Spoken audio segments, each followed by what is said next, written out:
Bienvenue sur la chaîne Bonne Nouvelle. La méditation du jour a pour titre « L'influence du chrétien ». Ésaïe 58, verset 8 nous dit « Alors ta lumière poindra comme l'aurore et ta guérison germera promptement. Ta justice marchera devant toi et la gloire de l'Éternel t'accompagnera. » Amen. Le Seigneur a une œuvre individuelle pour chacun de nous. En voyant l'iniquité du monde telle qu'elle se révèle dans les tribunaux et dans la presse quotidienne, approchons-nous de Dieu, saisissons-nous de ses promesses vivantes, afin que la grâce du Christ demeure en nous. Nous pouvons exercer dans le monde une influence, et même une influence puissante. Nous ne devons avoir qu'une préoccupation, celle de la gloire de Dieu.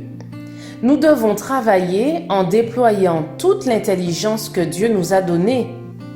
Le ciel n'attend que le moment propice pour répandre ses plus riches bénédictions sur ceux qui veulent se consacrer à l'œuvre de Dieu dans les derniers jours de l'histoire du monde. Il n'y a rien en nous, venant de nous-mêmes, qui puisse exercer une heureuse influence sur les autres. Si nous nous rendons compte de notre faiblesse et de notre dépendance de la puissance divine, nous ne placerons pas notre confiance en nous-mêmes.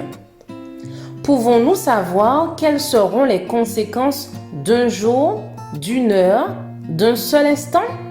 C'est pourquoi nous ne devrions jamais commencer une journée sans remettre à notre bon Père Céleste la garde de nos voies. Ces anges ont pour mission de veiller sur nous, et si nous nous mettons sous leur garde, ils seront à notre droite à l'heure du péril. Quand nous serons inconsciemment en danger d'exercer une mauvaise influence sur les autres, ils seront à nos côtés pour nous orienter vers une voie meilleure et pour exercer sur nous une action heureuse.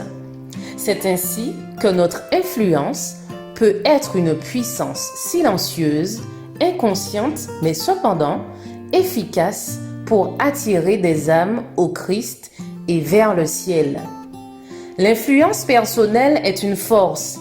L'exercer à bon escient, c'est collaborer avec le Christ, c'est relever les âmes que le Christ relève, c'est inculquer de nobles principes, endiguer les progrès de l'immoralité, c'est répandre la grâce que le Christ seul confère, épurer et affiner la vie et le caractère du prochain, lui offrir un exemple irrépréhensible, une foi et un amour sincère.